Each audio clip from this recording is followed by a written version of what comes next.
안녕하십니까. 이번에는 가야에 대해서 네 번째 시간입니다. 오늘은, 음, 그 구지봉에 대해서 또 구지가에 대해서 주로 말씀을 드리도록 하겠고요.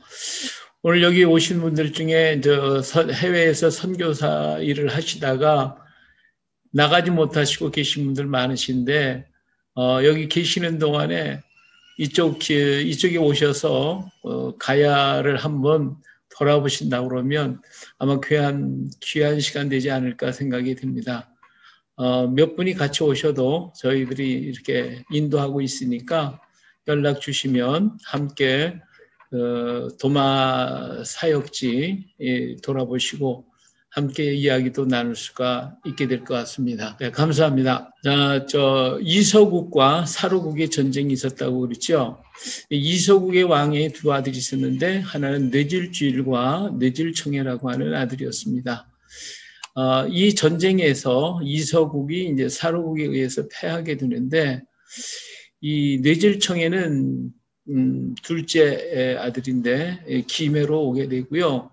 뇌질주일은 이 전쟁에서 고령 쪽으로 피난을 가서 거기서 그 대가야를 만들게 됩니다. 그리고 백성의 일부는 일본으로 건너가서 고대 기독교, 일본에 있는 고대 기독교를 만들어내게 되죠. 이렇게 해가지고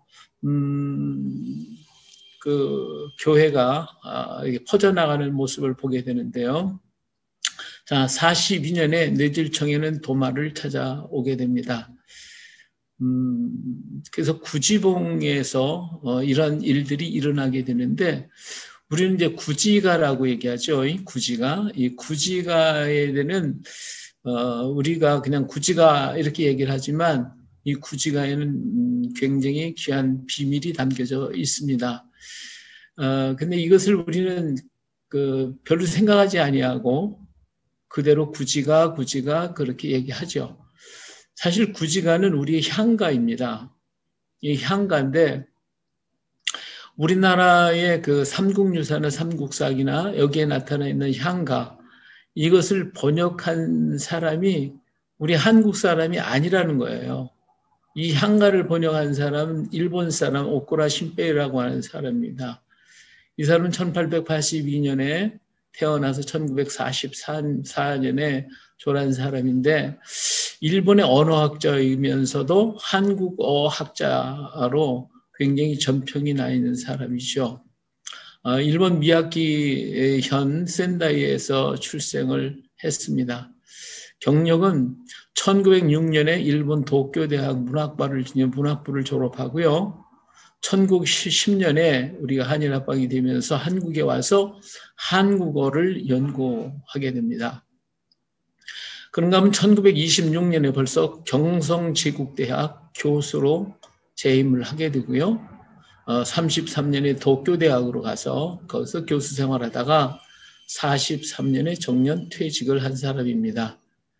근데 이 사람은요, 우리 문화에 대해서 굉장히 관심을 많이 가졌는데 1927년에 향가와 이두에 대한 연구로 문학박사 학위를 받게 됩니다. 그래서 우리나라에서 이두를 해독한 최초의 일본인 학자라고 말할 수가 있겠죠. 한국인으로서는 이렇게 이두를 해석한 사람이 눈에 띄질 않습니다. 이 책에서 삼국유사 향가 14수와 균여전 향가 11수, 현존한 향가 전체에 대한 해석을 한 사람이 바로 이 사람입니다. 이러한 것 때문에 1935년 학사원 은사상 조선문학 공로장을 받은 사람이고요. 43년 정년 퇴직을 하고 조선문학 공로상을 또 받은 사람이기도 합니다. 그의 저서로서는 한국어 겸양법, 존경법, 조동사 여기에 대해서 연구를 했고요. 증정 한국어 학사를 발행하기도 했어요. 한국어와 일본어의 발음과 음원의 특징 및 그 차이를 논하고 발음에 대한 저자의 견해를 밝혀 정오를 구분한 국어 및 조선어 발음 개설을 펴내기도 했습니다. 그리고 한국의 역사적 변천 과정을 서지 해제를 중심으로 고찰한 조선어학사, 또 직접 수집한 방언 어휘를 분류하고 그에 관련된 논문을 수록한 조선어 방언 연구, 그리고 향가 25수를 주의하고 향가의 형식, 이두에 대한 고찰을 실은 향가 및 이두 연구 등을 이렇게 많은 저서와 논문을 발표한 사람이기도 합니다. 그는 29세에 1911년 조선 총독부 관료로서 한국당에 처음 발을 디디게 되지요. 그리고 1926년 경성제국대학 한국어 담당 교수로 취임해서 한국어 강의를 43년까지 한 사람입니다. 이분의 귀한 제자로서는 이희승, 이숙영, 김사엽 이런 분들이 바로 이분의 제자로 있었죠.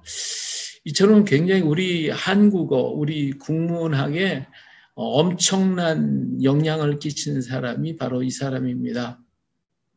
그러니까 우리나라의 지금 국문학은 이 사람을 제외하고 뭐가 남아있겠어요? 남아있지 않다고 할 수 있겠죠. 대단한 사람입니다. 그런데 이 사람의 사상은요, 1941년 문해춘추에 이렇게 기고를 했죠. 우수한 문화를 가진 언어가 문화적으로 뒤처진 민족 속에 저절로 흘러 들어가는 것이 자연 상태라고 얘기를 하면서 일본의 국력이 강하기 때문에 조선의 모든 것들을 다 일본에 빨아들였다라고 하는 그러한 얘기를 하고 있었던 사람입니다. 그렇기 때문에 일본의 우위성을 굉장히 강조하기 위해서 모든 문화를 갖다가 전부 일본화시키고 또 그 상대방 국가의 모든 문화는 전부 다 아주 열등하고 천시하는 그러한 생각을 가졌던 사람입니다. 그런 역사관을 가지고 있었던 사람이니까 이분이 그 번역을 했거나 우리 문화, 우리 향가 이런 것들에 대해서 어떤 생각을 가지고 어떤 방향에서 이걸 번역을 했을까라고 하는 것은 짐작할 수가 있을 것입니다. 자, 우리 이제 역사를 바꾸는 왜곡하는 방법 가운데 여러 가지가 있는데 첫 번째로는 역사 자체를 바꾸는 것입니다. 그래서 삼국 이전의 역사, 이 삼국 이전의 우리나라의 역사는 전부 다 없애버렸어요. 그래서 우리 역사책, 그 고대 역사책을 전부 다 우리 전국계에 있는 모든 역사책을 전부 수집을 해가지고 그 책들 중에서 대부분 다 불질러 버렸고, 그리고는 한 10만 권 정도를 일본으로 가져갔다고 그러는데 그 책조차도 지금 어디에 있는지 밝혀진 바가 없습니다. 그런가 하면 지금 현존해서 있는 그것조차도 왜곡을 하는 거죠. 쉽게 얘기하면 광개토대왕비를 갖다 훼손해버리는 이렇게 그 글자를 지워버리거나 그 글자를 바꿔 조금이라도 이렇게 변질을 시켜가지고 한자만 바꿔도 바꿔지거든요. 이런 일들을 한 것이 그 역사 자체를 바꾸는 것입니다. 삼국유사나 삼국사기 이것이 우리에게 지금 퍼져 있는데 이런 그 문장조차도 바꿨으니까 이 역사 왜곡을 얼만큼 많이 했다라고 하는 걸 알 수가 있습니다. 두 번째로는요, 문화 전통을 바꾸는 법입니다. 그래서 상대국가를 이 문화를 저질 문화를 만들어 버리는 거죠. 그래서 전통 문화를 저질적인 것이라고 폄하시켜 버리는 거예요. 그래서 그걸 하지 않도록 그렇게 유도하는 것이죠. 그래서 우리나라의 절기, 우리 머리 길렀던 거, 의복, 이와 등등 하여튼 모든 것들을 전부 폄하시켜 버리는 거예요. 다. 그래서 이건 저질적인 것이고 미개한 것이고 어리석은 것이다라고 그렇게 말을 하는 것이죠. 또 세 번째로는 토속신앙을 바꾸는 겁니다. 그래서 우리나라의 명당, 명산 이런 지명을 전부 다 끊어버리고 국토를 망가뜨리거나 그 혈자리에다가 무슨 쇠못을 박는다거나 이런 일을 해가지고 우리나라의 토속적인 그런 것들을 전부 다 없애버리거나 바꿔버리거나 하는 것이죠. 네 번째로는 선조들의 삶을 이용하는 겁니다. 그래서 다시 말하면 선조들의 삶은 악하다는 것이죠. 그리고 선조들의 삶이 잘못됐다라고 하는 이렇게 그래서 미개한 자, 어리석은 사람들의 모습이라고 하는 것으로 자꾸 인식을 시키는 거예요. 그렇게 교육을 시키고 그렇게 만드는 거예요. 그 가운데 대표적인 게 고려장입니다. 고려장. 사실 우리나라에 연세가 많으신 노인들을 갖다가 산속에 버렸다라고 하는 그런 기록은 고려시대의 장례법에는 하나도 없습니다. 그런데 그렇게 그 자기 부모를 갖다 버렸다라고 하는 그런 사상을 이 고려시대에 있었다라고 해가지고 그래서 이 우리 조상들이 선조들이 이렇게 악하다, 못돼 먹었다, 자기 부모를 갖다가 그렇게 버렸다라고 하는 그런 못된 정신을 갖게 만들어서 지금도 우리는 고려장 가잖아요. 근데 사실은 고려는 없었던 것이고 오히려 이런 고려장 문화, 아니면 노인을 갖다가 버리는 문화는 일본에 있었고 중국에 있었던 거거든요. 우리나라는 그런 게 없었어요. 그래서 동방예의지국입니다. 그런데도 불구하고 그런 것이 오늘 우리들까지도 지금 그 생각해요. 고려장이 있었다고 고려장 그러잖아요. 이렇게 해가지고 뭐를 했느냐. 이 조상들이 못돼 먹었으니까 이 조상들의 묘까지도 다 파해버려야 돼. 없애버려야 된다. 파멸시켜버리는 그래가지고 그 안에 있는 모든 유물들 다 도적질해가고 그러겠죠.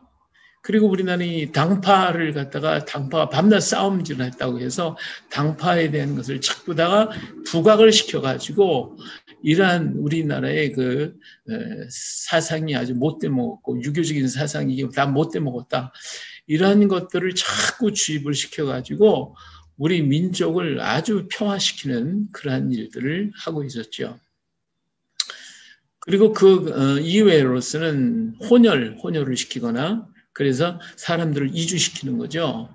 예, 그래서 우리나라 사람들을 하와이 미주 노동자 이를 전부 다 보내기도 하고 외국에다가 팔기도 하고 하는 그런 일을 무척 많이 했어요. 그 다음에 언어를 전부 없애버리고 우리 풍속을 전부 다 저질적인 것이라고 풍습을 없애버려서 음력을 전부 다 양력으로 다 바꾼다거나 우리 절기를 전부 없애버리고 양력이 절기로 전부 다 만들어 놓는다거나 또 이민 정책을 쓴다거나 이렇게 해가지고 우리의 모든 역사를 갖다가 말살시키고 또 역사를 왜곡시키는 일을 일본 사람들이 아주 많이 했던 것을 볼 수가 있습니다. 자, 그렇다고 하면 오늘 왜 제가 이렇게 장황하게 얘기를 하느냐면 바로 이 구지가 때문에 그렇습니다. 이 구지가는 원 제목부터가 틀려요. 원 제목부터가 구지가가 아닙니다. 우리 그냥 구지가 그러는데 원 제목은 영대왕가, 대왕을 영접하는 노래. 이게 바로 영대왕가인데 근데 이 영대왕가라고 하는 이 제목을 아주 저질적인 문화로 바꿔 구지가라고 이렇게 만들어버렸어요. 근데 처음에 어떻게 이름을 부르고 짓느냐에 따라서 후대 사람은 그대로 또 답습을 하는 거거든요. 그러니까 이 구지가 그러니까 영대왕가는 싹 빼버리고 구지가 그러니까 그 후대 사람들은 전부 다 구지가 그렇게 하는 거예요. 이 구지가라고 하는 말은 거북이 고기가 맛있다. 뭐 이런 의미가 되거든요. 이렇게 영대왕가를 대왕을 영접하는 노래를 아주 저질적인 그런 노래로 바꿔가지고 만들어서 이걸 이렇게 번역을 했어요. 구하 수기현야 약불현야 본작이 끼기야. 이 얘기를 거부가 머리를 내밀어라 만약 내밀지 않으면 구워서 먹겠다. 자, 이게 도대체 무슨 의미가 있는 거예요? 아무 의미가 없잖아요. 예. 그런데 이 향가의 원 제목은 영대왕가란 말입니다. 영대왕가. 대왕을 영접하는 노래인데 이걸 구제가라고 이름을 바꿔가지고 거북이 고기 맛있다 이렇게 바꿔놓고서는 거북아 머리를 내밀어라 만약 내밀지 않으면 구워서 먹겠다. 그러니까 우리들의 생각이 영대왕가라는 말은 다 잊어버리고 뭐 거북이 얘기니까 뭐 그런가 보다 이렇게 넘어가 버리고 만단 말이에요. 진실한 이 내용을 우리는 모르는 거죠. 근데 우리가 다시 한번 생각해 보자 말이에요. 영대왕가. 그리고 이 내용이 그러면 대왕을 영접하는 노래인데 과연 거북아라고 얘기를 해서 거북이 고기만 뭐 대왕이 오시면 뭐 거북이 고기 대접하려고 그런 건겠어요? 예, 대왕을 영접하는 그 의미를 우리 향가라고 생각했을 때에 이 내용은 달라지지 않았겠나 하는 거죠. 자, 이게 구지봉에 가보면 여기 분명히 그랬죠. 영대왕가 비. 여기는 아주 바르게 여기 이름을 써놨어요. 그래서 구하구하, 수기현야, 약불현야, 번작이, 끼기야 이렇게 해서 만들어놨어요. 이게 구지봉에 있는 영대왕가 비입니다. 여기 구지가라고 안 했어요. 제가 이걸 볼 때마다 여기는 그래도 잘 해놨구나 하고 좀 감사하기도 한데 자, 그래서 여기에서 우리가 이 영대왕가라고 하면 대왕은 누구를 말하겠어요? 바로 하나님을 가리키는 거예요. 하나님을 영접하는 노래란 말이에요. 그런데 우리 민족 속에 담겨져 있는 하나님의 사상을 완전히 지워버리고 구제가라고 만들어버렸어요. 그래서 하나님을 믿는 백성들의 의식을 뺏어버리고 이런 것은 민족 정신을 잃어버리게 만드는 거예요. 예, 우리 민족 정신을 완전히 없애버리는 거죠.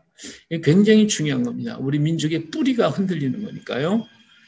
구지가를 향가로 우리가 그래서 다시 재해석을 해보자 말이에요. 재해석을 하자. 저는 먼저 국문학자가 아니니까 뭐 여기에 대해서 반론을 제기하실 수 있는 분들도 많이 있겠지만 그러나 저는 이것을 향가로 다시 한번 해석을 해보자 이런 생각을 가졌어요. 자, 영대왕가는 큰 왕을 영접한 노래, 곧 하나님을 영접하는 노래다. 자, 그럼 대왕은 누구요? 하나님을 말하죠. 하나님의 임재를 기원한 노래. 그리고 이 노래는 이두로 만들어진 향가로 만들어진 노래다. 이렇게 우리는 기초를 깔아놓고 그리고 이 말을 우리말로 한번 바꿔서 한번 생각을 해보자 그거예요. 자, 거북아 구하 그랬는데 이 거북아가 아니고 우리말 그대로 구합니다 이렇게 말을 하면 이건 향가가 되는 거예요. 이두가 된단 말이에요. 그래서 음차를 하는 거죠. 우리말을 한자어로다가 이렇게 그냥 바꿔서 하면 되는 거예요. 그래서 거북아라고 하지 말고 우리말 그대로 구합니다. 제가 이 얘기를 하니까 구합니다 그러면 왜 구할 구자 쓰지 거북이 구자를 썼습니까? 이렇게 말하시는 분들도 있어요. 예. 여기에서는 그것의 문제가 되는 게 아니에요. 다시 말하면 구할 구자를 쓰지 않고 거북이 구자를 쓴 이유가 뭘까? 여러 가지 말씀을 드릴 수도 있겠지만은 저는 그렇게 생각합니다. 거기가 구지봉이거든요. 그 산 전체가 거북이를 닮았다고 해서 구지봉이라고 그래요. 그렇기 때문에 그냥 그 말 그대로 쓴 것 같아요. 그래서 구합니다. 라고 이렇게 얘기를 하면 더 우리말에 가까워지죠. 자, 수기현야, 약불현야, 머리를 내밀어라, 수기현야, 약불현. 만약에 내밀지 않는다면 그런 뜻인데, 자, 이 이야기에서 우리는 자, 구합니다. 구하면 누구에게? 하나님께 구했어요. 그러면서 머리가 되시는 하나님 나타내시옵소서. 오시옵소서. 만약에 오시지 않는다면 예, 이 부분은 그냥 보편적으로 많이 쓰던 단어들이니까 그렇게 그냥 써도 되지 않았을까 생각하고요. 어수는 한자식이기보다는 우리식이 더 가까워요. 그래서 그냥 머리를 내밀어라. 만약에 내밀지 않으면이 아니라 머리 되신 하나님은 오시옵소서. 만약에 오시지 않는다면 예, 그런 말씀이 되겠죠. 자, 그 다음 번작이 끼냐. 그래서 여기 중요한 문제인데 구워서 먹겠다 이렇게 번역을 했어요. 이 번작, 구울 번자, 살을 싹자. 그래서 불에 사르고 굽는다는 의미가 되겠죠. 그래서 불에 굽고 살라서 마실 야, 이게 마신다. 물론 이 마신다라고 하는 말을 먹는다라고 말도 할 수가 있겠지만 원래의 의미는 마신다는 뜻이에요. 그래서 마신다는 의미이기 때문에 이 말 자체가 좀 구워서 마시겠다. 이 좀 어색하죠. 그리고 이 번작이라고 하는 말은 상당히 어려운 말인데 이걸 그냥 억지로 갖다가 썼단 말이에요. 근데 이 말은 우리가 번작이라고 하는 말을 굽는다 하지 말고 우리말로 바꿔서 그냥 번쩍번쩍한다, 번작이다, 번쩍이다 이런 말로 바꿔도 얼마든지 가능하다 그 말이에요. 다음에 이 마실기이라는 말이에요. 이 마실기라는 말 먹는다라고 하는 말을 썼는데 마신다는 의미예요. 그래서 제가 있었던 이 진주 땅에도 옛날에 끽다거라고 하는 집이 있었어요. 끽다거, 다거, 차 마시는 집. 근데 찻집이란 말이에요. 찻집. 근데 끽이라는 말은 먹는다는 말보다는 마신다는 말로 많이 쓰는 글자예요. 그러니까 끽다거, 찻집. 예. 근데 이걸 갖다가 그냥 먹는다, 그냥 불에 구워서 먹겠다 이렇게 해석을 했는데 이거 가지고 고민을 많이 한 것 같아요. 이거보다는 구워서 마신다. 이게 어거지가 되잖아요. 이 고기는 먹는 것이 있잖아요. 근데 마신다. 이게 억지로 번역을 한 거죠. 예. 자, 이렇게 어려운 단어를 선택하고 있는 이유가 뭘까? 예. 그래서 우리말로 그냥 끽했다. 이렇게 하는 것이 더 좋을 것 같아요. 그냥 끽했다. 예. 자, 우리식으로 해보면 적들이 번쩍이는 칼 또는 번쩍이는 불로 우리 끽 소리도 못하게 죽일 것입니다. 이렇게 바꿔볼 수가 있어요. 물론 당시의 언어하고 현대 언어가 다르기 때문에 이 문제는 더 깊이 연구해야 되겠죠. 때로는 히브리어하고 유사한 점들도 굉장히 많이 있으니까 이 부분은 다음에 또 말씀을 드리도록 하겠습니다. 자, 그래서 이 노래를 다시 우리식으로 이두식으로 바꿔놓으면 구합니다, 구합니다. 머리가 되시는 하나님 오시옵소서, 나타내시옵소서. 만약 오시지 않는다면 적들이 와서 번쩍이는 칼 또는 불로 우리를 끼소리도 못하게 죽일 겁니다. 다 죽일 겁니다. 이런 의미가 되어지는 것이죠. 그렇게 된다면 영대왕가라고 하는 제목이 살아나는 거예요. 하나님 오시옵소서. 오시지 않는다면 적들이 와서 우리를 다 죽일 겁니다. 오세요. 라고 하는 그런 간절한 기도와 울부짖음이 이 노래 속에 담겨져 있는 거예요. 그렇기 때문에 구지가라고 알고 있는 이 노래는 하나님의 도움을 요청하는 노래다. 하나님 앞에 정말 간청하는 그런 노래예요. 그래서 이 노래를 구지가라고 하지 말고 영대왕가, 대왕을 영접하는, 우리 하나님을 영접하는 노래다. 이렇게 말을 해야 합니다. 앞으로 그렇게 했으면 좋겠어요. 그래서 영대왕가가 그러면 왜 여기에서 구지복에서 영대왕가가 나오게 됐을까라고 하는 겁니다. 예, 삼국유사와의 그 가락기가 있는데 거기에 나오는 백성들이 전부 다 모여서 200~300명이 모여가지고 함께 부르는 노래예요. 찬송가예요. 이 노래가 전승되고 전승돼서 모든 민간인들 속에 전승되어 내려온 노래가 바로 이 영대왕가입니다. 자, 그러면 이러한 노래가 나온 배경은 과연 무엇일까라고 하는 것이죠. 자, 우리는 다시 이서국으로 돌아가겠습니다. 이서국의 둘째 아들 느질청해가 김해에 있는 도마를 찾아오게 됩니다. 다시 말하면 이서국과 사로국의 전쟁이 터졌죠. 예, 이서국의 도마가 와서 복음을 전하니까 같은 유태민족이었던 이 사로국의 사람들이 저것들이 이상한 사람이 오더니 이상한 신을 전하고 그것을 따르고 믿는다라고 하는 것 때문에 공격을 하죠. 42년에 공격을 해요. 이 공격을 받자 이서국에 있는 사람들은 전혀 방비하지 않다가 갑자기 당한 전쟁으로 인해 패하게 됩니다. 그래서 그 왕은 자기의 둘째 아들 느질청해를 김해에 지금 거하고 있는 도마에게 보내는 거죠. 그래서 이 느질청해는 자기와 함께 있었던 군사들과 함께 탈출을 해가지고 김해에 찾아와서 이 구주봉에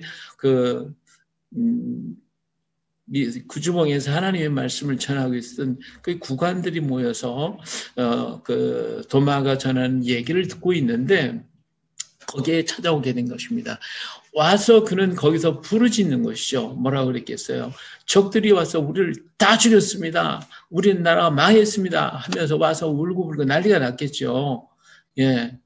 그래서 거기에서 그들이 부른 그 울부짖는 기도, 울부짖는 그 소리, 이것들이 바로 이 가락곡기에 기록되어 있는 내용입니다. 근데 이때 가지고 온, 군사들이 가지고 온 것이 뭐냐면 이 금덩어리예요, 금덩어리. 그래서 구지봉에서 금덩어리 6개에서, 김수로 왕이 나왔다. 이렇게 얘기하는데 이것도 왜곡이 된 거거든요. 금덩어리에서 어떻게 나왔겠어요. 이 얘기를 보면요. 뭐냐면 금덩어리가 이렇게, 보자기에 쌓여서 이렇게 내려왔는데 그 금덩어리 6개를 갖다가 구간의 집에다가 놔뒀더니 그 다음날 아침에 보니까 거기서 아이들이 다 태어났어요. 그래서 그 중에 제일 수련하고 잘생긴 아들이 그 사람이 김수로라고 해서 10여일이 지난 다음에 왕이 됐다는 거예요. 말이 되는 얘기가 아니잖아요. 그렇죠? 이 얘기는 우리의 그 기독교적인 언어로 바꿔놓으면 이게 달라지는 거예요. 굉장히 달라져요. 자, 이 군사들은 금덩어리를 가지고 왔어요. 그래서 하나님 앞에 바치는 거죠. 다시 말하면 그 자기들이 고통당했던 것을 거기서 막 부르짖고 울고 통곡할 때 더 많은 그들을 위해 축복하고 기도하며 함께 울고 기도할 때에 성령의 역사가 임하는 거예요. 그래서 거기 있는 많은 사람들이 이 얘기를 듣고 전부 다 몰려들어서 함께 기도하고 함께 찬양하게 될 때 그 기도가 변하여 찬양이 되지. 이게 바로 영대왕가거든요. 그리고 그 다음날 아침에 보니까 이 군사들이 얼굴이 어린아이처럼 완전히 변해진 거예요. 다시 말하면 거듭나는 역사가 일어났다라고 하는 것입니다. 이 소식을 들은 모든 백성들이 구주봉에 모여요. 모여가지고 그들은 춤을 추고 노래하면서 세례식을 거행하게 됩니다. 여기 세례식을 거행을 하는데 이 날을 계략일이라고 얘기를 해요. 계략일이라. 삼국유사에 보면 이 날 그 구지봉에 모여서 200~300명이 모여가지고 같이 노래를 부르고 찬양을 부르는 장면이 나오는데요. 그 날을 번역을 할 때 뭐라고 번역을 했냐면 개욕일이라 이렇게 얘기해요. 개욕질이라 이렇게 번역을 했어요. 그러나 원문을 가서 보면 개욕일이 아니라 개락일이라고 돼 있어요. 이 차이가 뭐냐면 이게 굉장히 중요한 건데 이 개욕하려면은 목욕하는 날이 되는 거예요. 목욕했다라고 끝나고 말아요. 근데 이 계략이라고 얘기를 할 때는 문제가 달라지는 거예요. 이 계략이라고 하는 말은 몸을 씻는 깨끗게 하는 물이 계략이에요. 근데 이걸 갖다가 싹 바꿔가지고 계욕이라고 여기 바꿔버렸어요. 그런데 이날이 언제냐면 3월 3일이거든요. 그래서 3월 3일을 우리 3월 삼진날이라고 얘기를 하죠. 3월 삼진. 그래서 3월 삼진날 뭘 하죠? 그래서 이 3월 삼진날 일을 이제 우리가 막 가서 목욕을 하고 또 여자 여인들이 그 강가에 가서 머리를 감고 목욕을 하고 또 떡을 화전을 구워서 먹고 하면 춤추고 노래를 하는 날이 3월 3일 삼진날이라고 그래요. 자, 그래서 이것이 바로 가야의 절기입니다. 가야가 탄생하면서 계요기를 만들어내게 되는 거죠. 그러니까 계락일이 변해서 계요길로 바뀌어지는 거예요. 그래서 강가에 나서 화전을 붙여먹고 머리 감고 목욕을 하고 이것을 갖다가 조선시대에 행해진 풍속이라고 말하고 있는데 사실은 잘못 알려진 거고요. 가야시대의 계요길이 전해져서 내려온 풍속이 우리 민족의 풍속으로 내려왔던 겁니다. 그러면 이 문제가 왜 이렇게 중요하냐면 삼국유사의 본문을 가서 보면 계욕이라는 말이 없어요. 계략지일이라고 이렇게 하고 있거든요. 계라고 하는 말은 계제사 계, 부정을 씻기 위해서 목욕하는 것을 계라고 얘기를 해요. 그리고 이 락이라고 하는 건 물 이름이에요. 그러니까 이 계락이라고 하는 건 부정을 씻기 위한 물이에요. 부정을 씻는 물, 그게 계략이래요. 그러니까 부정을 씻는 계략지일 그런 부정을 씻는 그 물을 잇는 날이다. 이게 바로 침례를 했다는 얘기예요.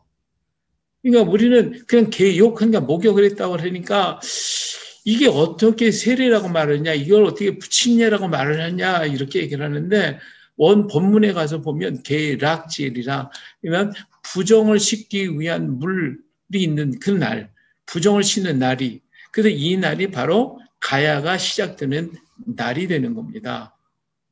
그래서 후대 사람들은 이 계략일을 처음 그날은 계략이고 그 다음부터는 계욕일이라고 이름을 붙여서 사람들이 그때부터 나와서 목욕을 하고 화전을 구워 먹고 그리고 춤추고 노래하며 가야의 탄생 새로운 나라가 탄생된 것을 기념하고 노래했던 것이 바로 이 계략지일이거든요. 근데 그래서 이것이 번역상에 굉장히 문제점을 가지고 있다. 그래서 이 본문을 번역할 때 계략을 다 계욕으로 번역을 해가지고 이는 가야의 전통에 중점을 두어 이 침례식을 에 대해서 숨기려고 하는 의도가 있습니다. 다시 말하면 이련이 이제 이렇게 쓴 것을 갖다가 해석을 할 때에 이렇게 해석을 해놨거든요. 그래서 이게 문제가 많은 겁니다. 이게. 자, 그러면 김수로라고 하는 이름을 한번 보겠어요. 그 본문에 보면 시연고위 수로 혹 운수능이라고 했어요. 그래서 수로라고 하는 이름이 수로 또는 수능이라고 하는 이름을 이렇게 받게 됐는데 삼국유사를 해석하는 사람이 뭐라고 했냐면 처음으로 낳기 때문에 수로라고 이름을 불렀다 이렇게 얘기를 해요. 머리 숫자 머리 이게 처음이라는 뜻이에요. 이슬로자 이슬이라고 하는 말을 그냥 처음 낳았다라는 걸 끝내버렸어요. 근데 이슬이라고 하는 말은 은혜를 입었다는 의미가 되어지는 거예요. 그리고 언덕능 큰 언덕능이라고 해서 수능 이렇게 그래서 세상에 처음 나타났다고 해서 이름을 수로라고 하거나 또는 수릉이라고 했다. 이렇게 간단하게 해석을 해놨어요. 근데 이 해석을 달리할 수가 있습니다. 수는 처음이라는 의미죠. 로는 낮다가 아니라 은혜를 입었다, 은혜가 내렸다라고 하는 말이 되는 거고요. 수롱은 머리가 되는 언덕이다, 이런 의미가 되어지는 거예요. 그렇기 때문에 이 수로라고 하는 말을 다시 해석을 해보면 처음으로 은혜를 입은 사람이다, 그런 뜻이 되는 거예요. 놀랍잖아요. 이게 어떻게 해석을 하느냐에 따라서 엄청난 차이를 가져다 주는 것이죠. 그래서 히브리어 해석으로 수로는 사르라고 하는 곳에서 와가지고 왕이라고 하는 의미가 되어지기도 합니다. 또 그래서 이때 구지봉의 교회가 세워지게 되는 거예요. 이때 2,300명이 모여가지고 땅을 파고 그다음에 건물을 막 세우는데, 그래서 이 건물이 세워지고 나서 3월 15일 날, 다시 말하면 6월절이 시작하는 날, 그들은 왕의 임관식을 갖게 됩니다. 그래서 그 이름을 가야라. 예, 이 가야라는 드라비다어로다 물고기라고 얘기를 합니다. 이 드라비다어가 우리나라에 약 400여 개나 지금까지 발견이 되고 있는데 굉장히 중요하죠. 또 히브리어로는 이 가야라고 하는 말이 키라시나 이런 곳에서 온 말일 것이다라고 얘기를 합니다. 가야, 가락, 뭐 이런 말도 계속 쓰기 때문에 이 말은 성, 도시, 나라 이런 의미가 담겨져 있죠. 그래서 구지봉의 첫 교회가 세워지는 것이고, 바로 그 교회에서 수로는 임관식을 하게 되는 것입니다. 그래서 3월 3진날 그는 세례를 받고 3월 15일 6월절이 시작한 그날 가야의 왕이 되어져서 임관하게 되어지는 거예요. 얼마나 놀랍습니까? 예. 근데 일본의 학자 이마니 시류라고 하는 사람은 가야의 원 발음은 간나라라고 하는 의미가 있다. 그래서 큰 나라다. 이 간이라고 하는 건 신이나 추장 같은 큰 분 또는 제사장, 간나라는 대국이나 신의 나라라는 의미가 있다라고 그렇게 해석하기도 했습니다. 이래서 가야국이 세워지게 됩니다. 42년 3월 15일 날 구지봉에서 이제 가야가 시작이 되기 때문에 이게 바로 음력입니다. 금년에는 4월 26일이 음력으로 3월 15일이 되어지죠. 그래서 이날 우리는 가야 건국 기념 예배, 금년에 4회째 우리 손길문화원이 주최해서 김해 기독교 연합회와 함께 그 구지봉 거기에서 김해에서 가야 건국 기념 예배를 드립니다. 물론 김해 김씨 이 사람들이 한 2,3천 명이 모이는데 이날은 유교식으로 제사를 지내고 그렇게 합니다만은, 우리는 정식으로 돌아가서 처음으로 교회가 세워지고 하나님의 나라가 만들어진 이 가야국을 기념해서 기념 예배를 하나님께 드리게 되죠. 자, 여기 바로 김수로 왕의 지금 김해에 가면 여기에 이 초상화를 볼 수가 있습니다. 예, 여기가 바로 구지봉입니다. 여기 요 자리는 허황우의 화원릉이고요. 여기를 쭉 올라가면 요 부분이 구지봉이 되겠어요. 구지봉. 예, 여기 구지봉이라고 이름이 붙여 있죠. 바로 그 밑에 가보면 이 구지봉이 있습니다. 구지봉에는 옛날부터 내려오는 이 고인돌이 있는데, 이 고인돌 위에 한석봉 씨가 구지봉석이라고 하는 글자를 써서 두고 있습니다. 자, 구지봉의 고인돌 있죠. 예. 그리고 여기가 바로 옛날 초대교회 첫 번째 가야국이 탄생했던 곳이고, 초대교회가 처음 교회가 세워졌던 바로 그 자리 구지봉입니다. 자, 여기 보면 대가락국 태조 왕 탄강지지라고 이렇게 써 있죠. 네. 네, 김해 구지봉입니다.